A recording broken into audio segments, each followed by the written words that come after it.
ভিডিওতে আপনাকে জানাই সুস্বাগত।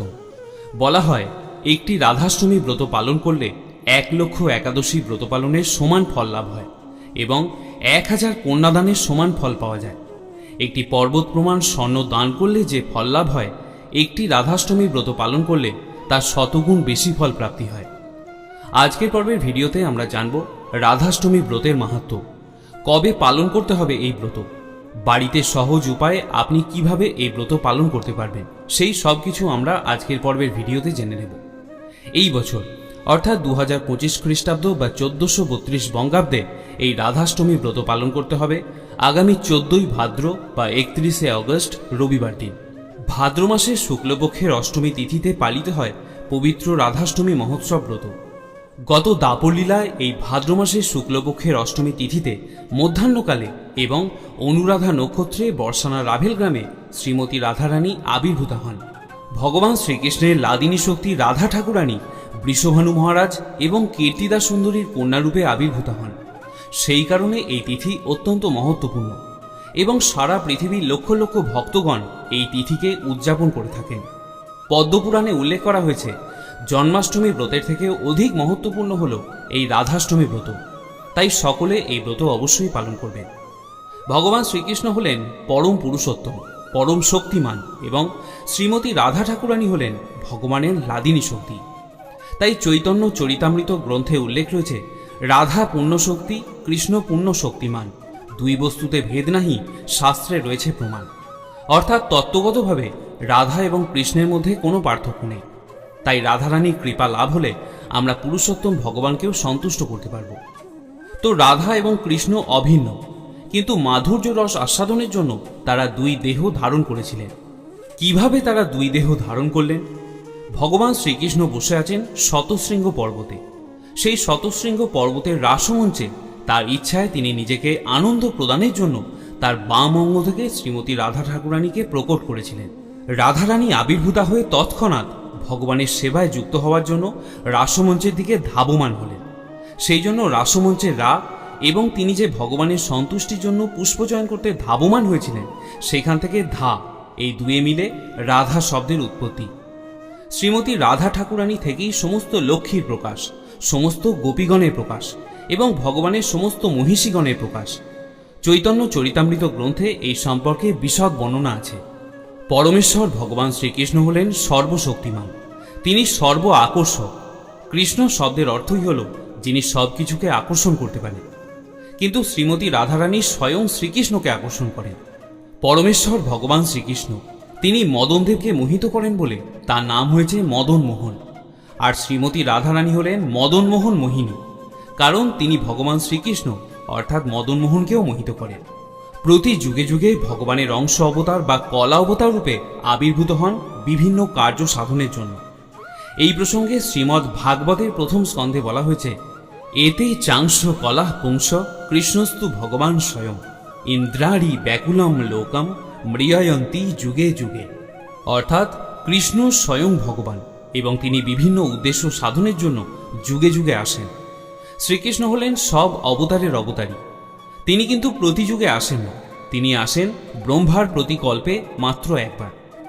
অষ্টবিংশতি চতুর্যুগের দাপর যুগের তৃতীয় সন্ধ্যায় এই ভাদ্র মাসের অষ্টমী তিথিতে ব্রজেন্দ্রনন্দন ভগবান শ্রীকৃষ্ণ আবির্ভূত হয়েছিলেন। শ্রীমতী রাধারানীও ভগবানের লীলায় যুক্ত হওয়ার জন্য ভাদ্র মাসে শুক্ল অষ্টমী তিথিতে আগমন করেন। সেই জন্যই এই তিথি অত্যন্ত মহত্বপূর্ণ। আমাদের সকলের উচিত এই দিনে ব্রত উপবাস পালন করা। অনেকে প্রশ্ন করেন, যারা জন্মাষ্টমী ব্রত কোনো কারণে পালন করতে পারেননি, তারা কি রাধাষ্টমী ব্রত পালন করতে পারবেন? হ্যাঁ, নিশ্চয়ই পারবেন। নারী পুরুষ নির্বিশেষে সকলেরই উচিত এই ব্রত পালন করা। শুধু তাই নয়, রাধাষ্টমী ব্রত পালন করলে জন্মাষ্টমীর ব্রত পালন সম্পূর্ণ হয়।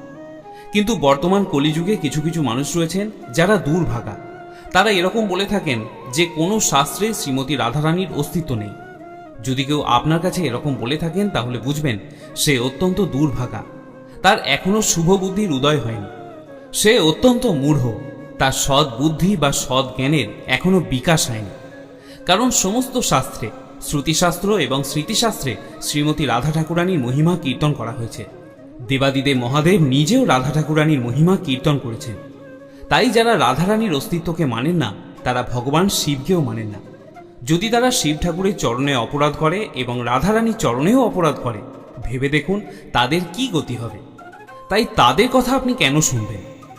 এখন আমরা রাধাষ্টমী ব্রতের সংক্ষিপ্ত মাহাত্ম্য শ্রবণ করব, যা পদ্মপুরাণের ব্রহ্মখণ্ডে উল্লেখ করা হয়েছে, এবং তারপর আমরা জানব কিভাবে এই ব্রত পালন করতে হবে। পদ্মপুরাণের ব্রহ্মখণ্ডের 7ম অধ্যায়ের 1 থেকে 44 নম্বর শ্লোকে এই রাধাষ্টমী ব্রতের মাহাত্ম্য প্রসঙ্গে বর্ণনা করা হয়েছে। এর মধ্যে যে বিশেষ বিশেষ মাহাত্ম্যগুলি রয়েছে সেগুলি আমি বর্ণনা করছি। কেউ যদি রাধাষ্টমী ব্রত শ্রদ্ধার সাথে পালন করে, তার পূর্ব জন্মকৃত সকল পাপ রাশি বিনষ্ট হয়ে যায় এবং সে সহস্র একাদশী পালনের শতগুণ ফল লাভ করে থাকে, অর্থাৎ 1 লক্ষ একাদশীর ফল পাওয়া যায়। কিন্তু এরকম নয় যে আপনাকে আর একাদশী পালন করতে হবে না। আমরা গত বছর রাধাষ্টমী ব্রতের আলোচনায় অনেক মন্তব্য পেয়েছি যে প্রভু, তাহলে কি আর একাদশী পালন করতে হবে না? এরকম ভ্রান্ত বুদ্ধি যেন কখনো না হয়, তাহলে আপনি কখনোই ভগবানকে সন্তুষ্ট করতে পারবেন না। কারণ ভক্তরা তো ফল লাভের আশা করেন না, তারা শুধু ভগবানকে সন্তুষ্ট করার জন্যই ব্রত পালন করে থাকেন। ভগবান আপনাকে কিছু বিশেষ উপহার দিতেই পারেন, কিন্তু তার মানে এই নয় যে আপনি তার সুযোগ নিয়ে কপটতা করবেন। ভক্ত হবে সরল, সরল হৃদয়ে সে ভগবানের সেবায় যুক্ত হবে। তাই যতদিন আপনার জীবন রয়েছে, প্রত্যেকটি জন্মাষ্টমীর ব্রত, রাধাষ্টমী ব্রত, নরসিংহ চতুর্দশী ব্রত এবং একাদশীর ব্রত অবশ্যই পালন করতে হবে। যারা অসুস্থ বা বৃদ্ধ হয়েছেন তারাও ফলমূল গ্রহণ করে ব্রত রাখবেন, কিন্তু অবশ্যই ব্রত পালন করতে হবে। এরকম ভ্রান্ত ধারণা বা দুষ্ট বুদ্ধি যেন কখনো মনে না আসে যে একটি রাধাষ্টমীর ব্রত পালন করলে আর কোনো একাদশী পালনের প্রয়োজন নেই। এই ধরনের কপটতা করলে আপনি কখনোই ভগবত ধামে প্রত্যাবর্তন করতে পারবেন না। পর্বত পরিমাণ স্বর্ণ দান করলে যে পুণ্য ফল হয়, তার শতগুণ ফল লাভ হয় যদি কেউ একটি রাধাষ্টমীর ব্রত পালন করেন। ভেবে দেখুন, এই কলিযুগে পর্বত পরিমাণ স্বর্ণ দান করা অসম্ভব, কিন্তু শাস্ত্রে বলা হচ্ছে কোনো ব্রাহ্মণকে বা ভগবানের সেবায় পর্বত পরিমাণ স্বর্ণ দান করলে যে পুণ্য ফল লাভ হয়, তার শতগুণ ফল লাভ হয় যদি কেউ রাধাষ্টমী ব্রত সঠিকভাবে নিষ্ঠার সাথে পালন করে। এবং শাস্ত্রে বলা হয়েছে, যদি কোনো ব্যক্তি সঠিকভাবে সৎ পাত্রে শুদ্ধ ব্রাহ্মণ দ্বারা এবং বৈদিক শাস্ত্র সিদ্ধান্ত উপায়ে কন্যাদান করে থাকেন, তাহলে তিনি মহাপুণ্যের অধিকারী হন। কিন্তু রাধাষ্টমী ব্রত পালন করলে সহস্র কন্যাদানের সমান ফল লাভ হয়। এই পৃথিবীতে 3.5 কোটি তীর্থস্থান রয়েছে। আমরা তীর্থে যাই কেন? ভগবানের বিশেষ কৃপা লাভ করার জন্য। কেউ বা পুণ্য লাভের জন্য তীর্থ গমন করেন, কিন্তু রাধাষ্টমী ব্রত পালন করলে সেই সকল তীর্থ দর্শনের সমান ফল লাভ হয়।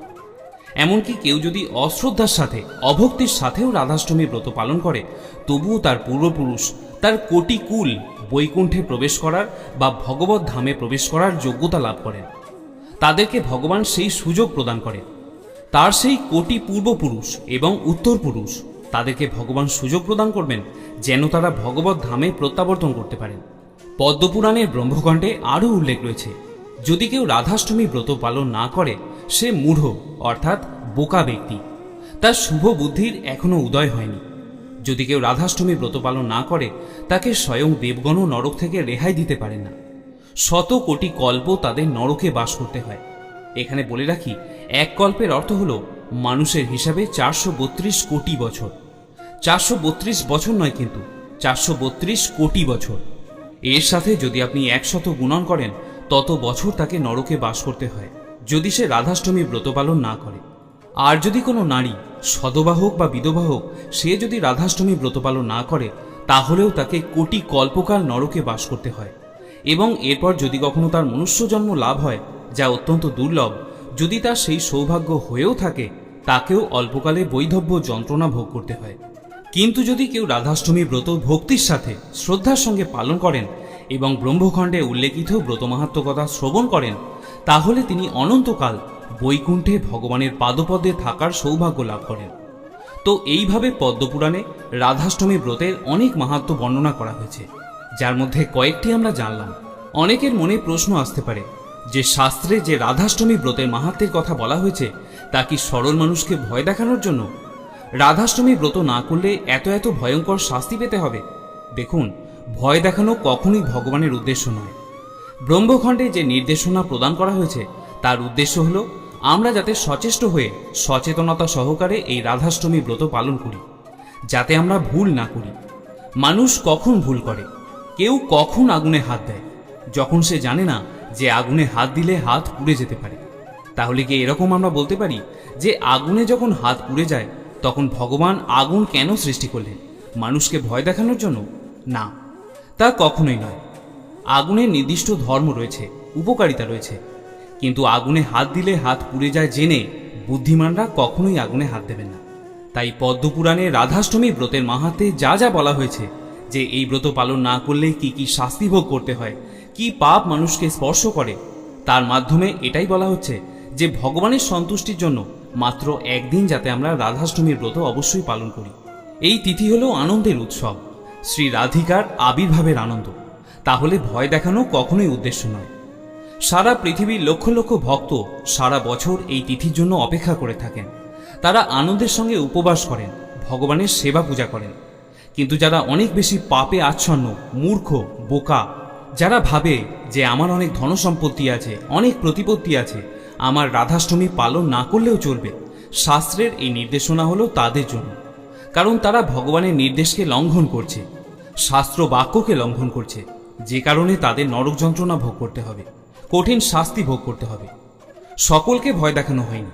যারা ভগবানের বাক্যকে মান্য করে না, শ্রদ্ধা করে না, যারা নিজেদের দর্প, নিজেদের অহংকারের জন্য রাধাষ্টমী ব্রত পালন করে না, তাদের জন্য এই ভয়স্বরূপ বাক্যগুলিকে ব্যবহার করা হয়েছে, যাতে কিছুটা ভয় নিয়ে হলেও তারা এই ব্রত পালন করে। এই ব্রত পালন করলে কার লাভ হবে? যিনি ব্রত করছেন তার, তিনি অবশ্যই ভগবানের কৃপা লাভ করবেন। তাই আমাদের প্রত্যেকের উচিত এই ব্রত অবশ্যই পালন করা। এবারে আসুন আমরা জেনে নিই কিভাবে আমরা এই রাধাষ্টমীর ব্রত পালন করব সেই প্রসঙ্গে। এই দিন অবশ্যই উপবাস ব্রত পালন করতে হবে। কমপক্ষে দুপুর 12টা পর্যন্ত উপবাস করতে হবে। কেউ কেউ রয়েছেন, বিভিন্ন মঠ মন্দিরের অনেকে আছেন যারা পূর্ণ দিবস উপবাস রেখে থাকেন। তো রাধাষ্টমী ব্রতের ক্ষেত্রে আগের দিন এবং পরের দিন অবশ্যই নিরামিষ আহার গ্রহণ করবেন, কৃষ্ণ প্রসাদ গ্রহণ করবেন। এই নিয়মটি তাদের জন্য প্রযোজ্য যারা আমিষ আহার করে থাকেন। রাধাষ্টমী ব্রতের দুদিন পরেই পড়ছে পার্শ্ব একাদশীর ব্রত। তাই এই সম্পূর্ণ সপ্তাহটি আপনারা আমিষ আহার বর্জন করবেন। ব্রতের দিন ভোরবেলায় ব্রাহ্ম মুহূর্তে শয্যা ত্যাগ করে প্রাতঃস্নান করে নিন এবং তারপর ঠাকুর ঘরে গিয়ে রাধাষ্টমী ব্রতের সংকল্প গ্রহণ করুন। মনে মনে প্রার্থনা করুন এই ব্রত আপনি যাতে সঠিকভাবে পালন করতে পারেন। রাধা মাধবের চরণে পুষ্প এবং তুলসীপত্র নিবেদন করুন। যাদের বাড়িতে রাধা মাধবের বিগ্রহ নেই তারা চিত্রপটের সামনে পুষ্প এবং তুলসীপত্র নিবেদন করতে পারে। এখানে বলে রাখি, রাধার চরণে শুধুমাত্র পুষ্প নিবেদন করবেন আর শ্রীকৃষ্ণের চরণে তুলসীপত্র। কারণ রাধারানী হলেন লক্ষ্মীর অংশ, তাই তার চরণে তুলসী নিবেদন করতে নেই। এই দিন আপনারা বেশি বেশি করে হরিনাম সংকীর্তন করুন, ভগবানকে স্মরণ করুন, মঙ্গল আরতি করুন এবং ভগবানের সেবা পূজা আদি করুন। শ্রীমতী রাধা ঠাকুরানী যেহেতু মধ্যাহ্নকালে আবির্ভূতা হয়েছিলেন অনুরাধা নক্ষত্রে, তাই মধ্যাহ্নকালে মহা অভিষেক, মহা আরতি, ভোগ নিবেদন ইত্যাদি হয়ে থাকে। আপনি চাইলে বাড়িতেও অভিষেক করতে পারেন। যেরকমভাবে জন্মাষ্টমীর অভিষেক করা হয় একই রকমভাবে দুধ, দই, ঘি, মধু এবং চিনির জল বা ফলের রস দিয়ে আপনারা ভক্তির সাথে রাধা মাধবের অভিষেক করবেন। এরপর আপনারা শুদ্ধভাবে অন্ন ব্যঞ্জনাদি রন্ধন করে রাধা মাধবকে ভোগ নিবেদন করতে পারেন। দুপুর 12টার পর অন্নপ্রসাদ গ্রহণ করে ব্রতভঙ্গ বা পারণ ক্রিয়া সমাপ্ত করতে পারবেন। বায়ুপুরাণ এবং অন্যান্য শাস্ত্রে বলা হয়েছে উৎসব অন্তে পারণ ক্রিয়া সমাপ্ত করা যায়। যেহেতু রাধাষ্টমী ব্রতের উৎসব মধ্যাহ্নকালে হয়ে থাকে, সেই কারণে দুপুরে পারণ করা যাবে বা অন্নপ্রসাদ গ্রহণ করা যাবে। তবে কেউ যদি পূর্ণ দিবস উপবাস রেখে পরের দিন সূর্যোদয়ের পর পালন করতে চান সেটিও করতে পারেন। এছাড়া এই দিন আপনারা শ্রীমতী রাধারানীর মহিমা শ্রবণ করতে পারেন, লীলা পুরুষোত্তম গ্রন্থটি পাঠ করতে পারেন এবং শ্রীমতী রাধারানীর অষ্টোত্তর শতনামও শ্রবণ করতে পারেন। রাধাষ্টমীর ব্রতকথা এবং অষ্টোত্তর শতনাম রাধাষ্টমীর দিন এই চ্যানেলে আপনারা পেয়ে যাবেন। আপনারা চাইলে সেখান থেকেও শ্রবণ করতে পারেন। এর পরের ভিডিওতে আমরা বিশদে জানব রাধারানীর অভিষেক পদ্ধতি। আজকে আমরা জানলাম কিভাবে ব্রত পালন করতে হবে, এই ব্রতের কি মাহাত্ম্য এবং শ্রীমতী রাধারানীর সংক্ষিপ্ত মহিমা সম্পর্কে জানার চেষ্টা করেছি। সকলে সঠিকভাবে ব্রত করার চেষ্টা করুন এবং ভগবানের বিশেষ কৃপা লাভ করুন। যদি রাধাষ্টমী ব্রত সম্পর্কে রাধা এবং কৃষ্ণের মধ্যে কোনো পার্থক্য থাকে তাই রাধারানীর কৃপা লাভ হলে আমরা পুরুষোত্তম ভগবানকে সন্তুষ্ট করতে। সুস্থ থাকুন এবং রাধা এবং কৃষ্ণ অভিন্ন পালন করুন, কিন্তু মাধুর্য রস আস্বাদনের জন্য তারা দুই দেহ ধারণ করেছিলেন। কিভাবে তারা দুই দেহ ধারণ করলেন? ভগবান শ্রীকৃষ্ণ বসে আছেন শতশৃঙ্গ পর্বতে। সেই শতশৃঙ্গ পর্বতের রাসমঞ্চে তার ইচ্ছায় তিনি নিজেকে আনন্দ প্রদানের জন্য তার বাম অঙ্গ থেকে শ্রীমতী রাধা ঠাকুরানীকে প্রকট করেছিলেন। রাধারানী আবির্ভূতা হয়ে তৎক্ষণাৎ ভগবানের সেবায় যুক্ত হওয়ার জন্য রাসমঞ্চের দিকে ধাবমান হলেন। সেই জন্য রাসমঞ্চের রা এবং তিনি যে ভগবানের সন্তুষ্টির জন্য পুষ্পচয়ন করতে ধাবমান হয়েছিলেন, সেখান থেকে ধা, এই দুয়ে মিলে রাধা শব্দের উৎপত্তি। শ্রীমতী রাধা ঠাকুরানী থেকেই সমস্ত লক্ষ্মীর প্রকাশ, সমস্ত গোপীগণের প্রকাশ এবং ভগবানের সমস্ত মহিষীগণের প্রকাশ। চৈতন্য চরিতামৃত গ্রন্থে এই সম্পর্কে বিশদ বর্ণনা আছে। পরমেশ্বর ভগবান শ্রীকৃষ্ণ হলেন সর্বশক্তিমান, তিনি সর্ব আকর্ষক। কৃষ্ণ শব্দের অর্থই হল যিনি সব কিছুকে আকর্ষণ করতে পারেন, কিন্তু শ্রীমতী রাধারানী স্বয়ং শ্রীকৃষ্ণকে আকর্ষণ করেন। পরমেশ্বর ভগবান শ্রীকৃষ্ণ তিনি মদনদেবকে মোহিত করেন বলে তার নাম হয়েছে মদন মোহন, আর শ্রীমতী রাধারানী হলেন মদন মোহন মোহিনী, কারণ তিনি ভগবান শ্রীকৃষ্ণ অর্থাৎ মদন মোহনকেও মোহিত করেন। প্রতি যুগে যুগে ভগবানের অংশ অবতার বা কলা অবতার রূপে আবির্ভূত হন বিভিন্ন কার্য সাধনের জন্য। এই প্রসঙ্গে শ্রীমদ্ ভাগবতের প্রথম স্কন্ধে বলা হয়েছে, এতে চাংশ কলাহ পুংস কৃষ্ণস্তু ভগবান স্বয়ং ইন্দ্রাড়ি ব্যাকুলম লোকম মৃয়য়ন্তী যুগে যুগে। অর্থাৎ কৃষ্ণ স্বয়ং ভগবান এবং তিনি বিভিন্ন উদ্দেশ্য সাধনের জন্য যুগে যুগে আসেন। শ্রীকৃষ্ণ হলেন সব অবতারের অবতারী। তিনি কিন্তু প্রতি যুগে আসেন না, তিনি আসেন ব্রহ্মার প্রতিকল্পে মাত্র একবার। অষ্টবিংশতি চতুর্যুগের দাপর যুগের তৃতীয় সন্ধ্যায় এই ভাদ্র মাসের অষ্টমী তিথিতে ব্রজেন্দ্রনন্দন ভগবান শ্রীকৃষ্ণ আবির্ভূত হয়েছিলেন। শ্রীমতী রাধারানীও ভগবানের লীলায় যুক্ত হওয়ার জন্য ভাদ্র মাসে শুক্ল অষ্টমী তিথিতে আগমন করেন। সেই জন্যই এই তিথি অত্যন্ত মহত্বপূর্ণ। আমাদের সকলের উচিত এই দিনে ব্রত উপবাস পালন করা। অনেকে প্রশ্ন করেন, যারা জন্মাষ্টমীর ব্রত কোনো কারণে পালন করতে পারেননি, তারা কি রাধাষ্টমী ব্রত পালন করতে পারবেন? হ্যাঁ, নিশ্চয়ই পারবেন। নারী পুরুষ নির্বিশেষে সকলেরই উচিত এই ব্রত পালন করা। শুধু তাই নয়, রাধাষ্টমী ব্রত পালন করলে জন্মাষ্টমীর ব্রত পালন সম্পূর্ণ হয়। কিন্তু বর্তমান কলিযুগে কিছু কিছু মানুষ রয়েছেন যারা দুর্ভাগা। তারা এরকম বলে থাকেন যে কোনো শাস্ত্রে শ্রীমতী রাধারানীর অস্তিত্ব নেই। যদি কেউ আপনার কাছে এরকম বলে থাকেন, তাহলে বুঝবেন সে অত্যন্ত দুর্ভাগা, তার এখনো শুভ বুদ্ধির উদয় হয়নি, সে অত্যন্ত মূঢ়, তার সৎ বুদ্ধি বা সৎ জ্ঞানের এখনো বিকাশ হয়নি। কারণ সমস্ত শাস্ত্রে, শ্রুতিশাস্ত্র এবং স্মৃতিশাস্ত্রে শ্রীমতী রাধা ঠাকুরানীর মহিমা কীর্তন করা হয়েছে। দেবাদিদেব মহাদেব নিজেও রাধা ঠাকুরানীর মহিমা কীর্তন করেছেন।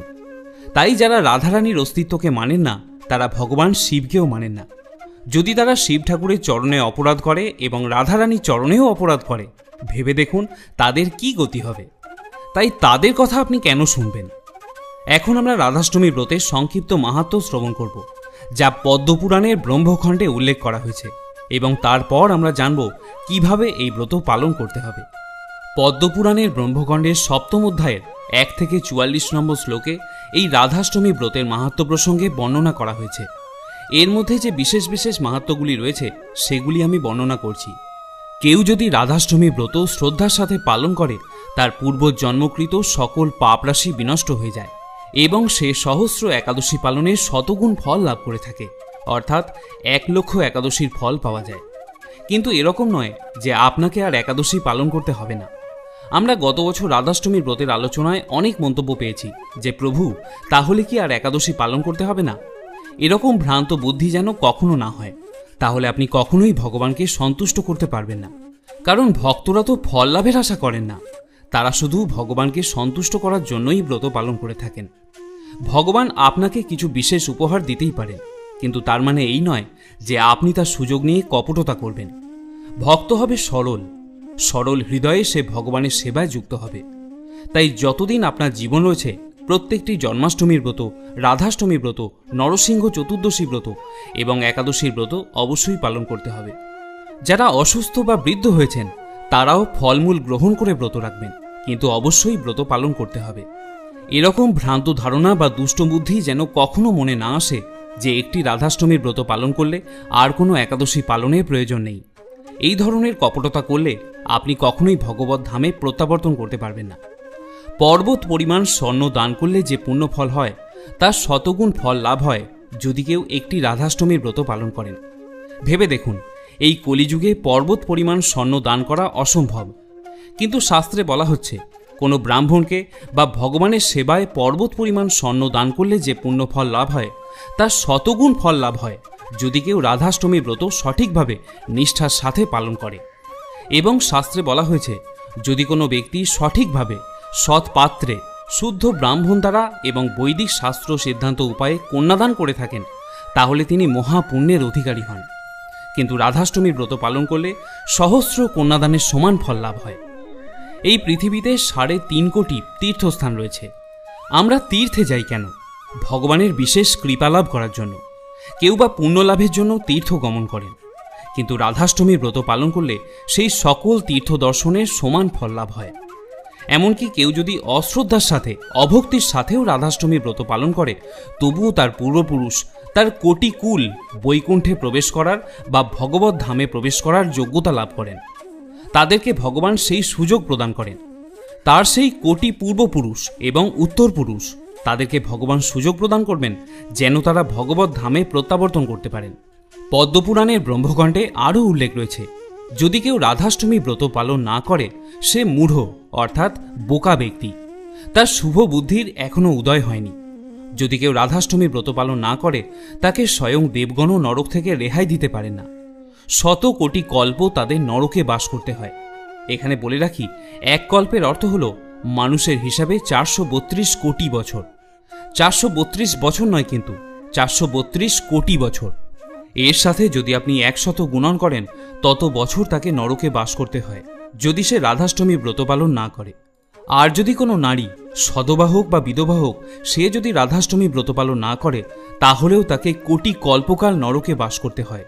এবং এরপর যদি কখনো তার মনুষ্য জন্ম লাভ হয়, যা অত্যন্ত দুর্লভ, যদি তার সেই সৌভাগ্য হয়েও থাকে তাকেও অল্পকালে বৈধব্য যন্ত্রণা ভোগ করতে হয়। কিন্তু যদি কেউ রাধাষ্টমী ব্রত ভক্তির সাথে শ্রদ্ধার সঙ্গে পালন করেন এবং ব্রহ্মখণ্ডে উল্লেখিত ব্রত মাহাত্ম্য কথা শ্রবণ করেন তাহলে তিনি অনন্তকাল বৈকুণ্ঠে ভগবানের পাদপদে থাকার সৌভাগ্য লাভ করেন। তো এইভাবে পদ্মপুরাণে রাধাষ্টমী ব্রতের অনেক মাহাত্ম্য বর্ণনা করা হয়েছে, যার মধ্যে কয়েকটি আমরা জানলাম। অনেকের মনে প্রশ্ন আসতে পারে যে শাস্ত্রে যে রাধাষ্টমী ব্রতের মাহাত্ম্যের কথা বলা হয়েছে তা কি সরল মানুষকে ভয় দেখানোর জন্য? রাধাষ্টমী ব্রত না করলে এত এত ভয়ঙ্কর শাস্তি পেতে হবে? দেখুন, ভয় দেখানো কখনোই ভগবানের উদ্দেশ্য নয়।